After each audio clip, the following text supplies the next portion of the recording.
ஒரு புது அரசியல் கட்சி அதோட அடியையே எடுத்து வைக்க விடாம தடுக்கணும்னா என்னவெல்லாம் நடக்கும்? மார்ச் 27, 2026 நடிகர் விஜயோட தமிழக வெற்றி கழகம், அதாவது தவக, சென்னையில பெரம்பூர்ல ஒரு பிரம்மாண்டமான கூட்டத்தோட தங்களோட அரசியல் ஆட்டத்தை ஆரம்பிக்கலான்னு இருந்தாங்க. ஆனா அவங்க கனவுல கூட நினைச்சு பார்க்காத தடைகள் தான் அவங்களுக்காக காத்திருந்தது.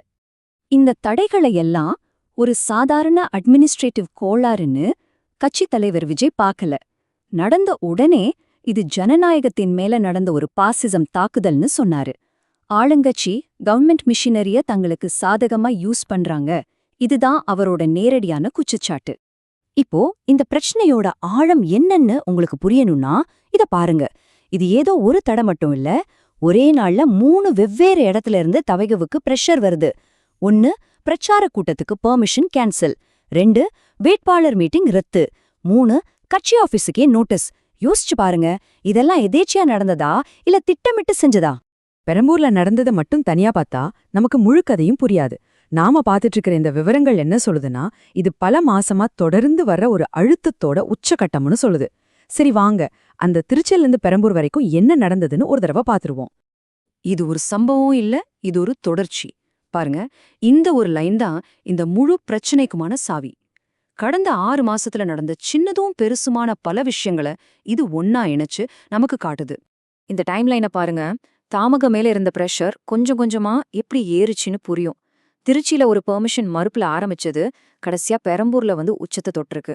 அப்போ இந்த தடைகள்லாம் வெறும் தற்செயலா நடந்ததா இல்ல ஒருத்தருக்கு மட்டும் ரூல்ஸை ரொம்ப கடுமையாக்கினாங்களா? இந்த டேபிள பாத்தீங்கனாலே அந்த செலக்டிவ் பிரஷர்ங்கிற குற்றச்சாட்டு ஏன் வருதுன்னு புரியும். ஒரு பக்கம் தவகவுக்கு 84 கண்டிஷன், 50,000 ரூபாய் செக்யூரிட்டி டெபாசிட். இன்னொரு பக்கம் அதே சமயத்துல ஆளுங்க கட்சிக்கு எந்த கட்டுப்பாடும் இல்ல. இந்த ரெண்டுக்கும் இருக்கிற வித்தியாசம்தான் இப்போ பல கேள்விகளை எழுப்புது. சரி, இந்த பிரஷருக்கு பின்னாடி யார் இருக்கா?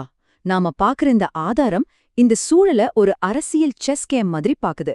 இதுல 4 முக்கியமான பிளேயர்ஸ் இருக்காங்க. அவங்க நகர்வுகள் தனித்தனியா நடந்தாலும் எல்லாமே தவேகாவோட வளர்ச்சியை தடுக்கிற மாதிரி தான் அமைஞ்சிருக்கு. முதல்ல ஆளுங்கட்சி ஒரு பிரபலமான புது போட்டியாளருக்கு எதிரா தங்களோட கோட்டையை தக்க வைக்க அவங்களுக்கு ரொம்ப வலுவான அரசியல் காரணம் இருக்குது.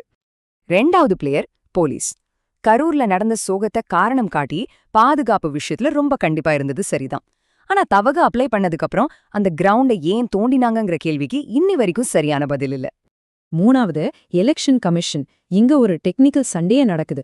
ஆன்லைன் போர்ட்டல்ல நீங்க அப்ளை பண்ணேன்னு கமிஷன் சொல்லுது, இல்ல நாங்க அப்ளை பண்ணிட்டோம்னு தவக சொல்லுது. யார் சொல்றது உண்மைங்கிறத அந்த போர்ட்டல் ரெக்கார்ட்ஸ் பார்த்தா தெரிஞ்சிடும். கடைசியா 4வது பிளேயர் பாமக.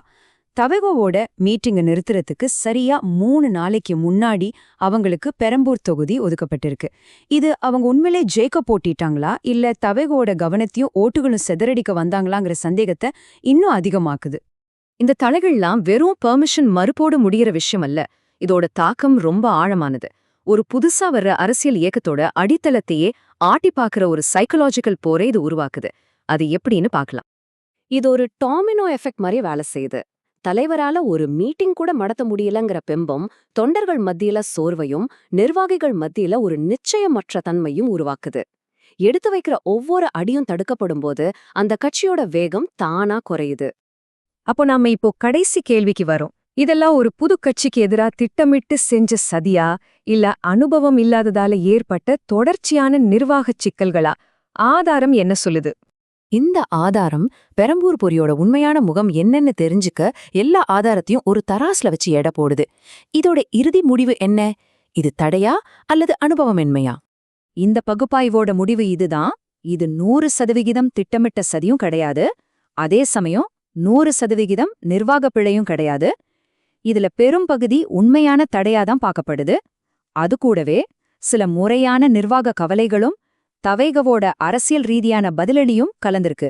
சுருக்கமா சொல்லணும்னா, ரூல்ஸ் எதுவும் பொய் இல்ல. ஆனா அந்த உண்மையான ரூல்ஸையும் உண்மையான கவலைகளையும் ஒரு குறிப்பிட்ட ஆள் மேல மட்டும் தேர்ந்தெடுத்து ரொம்ப தீவிரமா பயன்படுத்தியிருக்காங்க. இறுதியா பெரம்பூர் சம்பவம் ஒரு முக்கியமான கேள்வியை நம்ம முன்னாடி வைக்குது. இன்னைக்கு இருக்கிற இந்த டிஜிட்டல் உலகத்துல ஒரு அரசியல் கட்சிக்கு பொது வழியில இயங்குறதுக்கான இடத்தையே மறுத்தா அது வெறும் ஆன்லைன்ல மட்டும் உயிர் வாழ முடியுமா? ஒரு கட்சிக்கு களம் இல்லாம அதால நிக்க முடியுமா?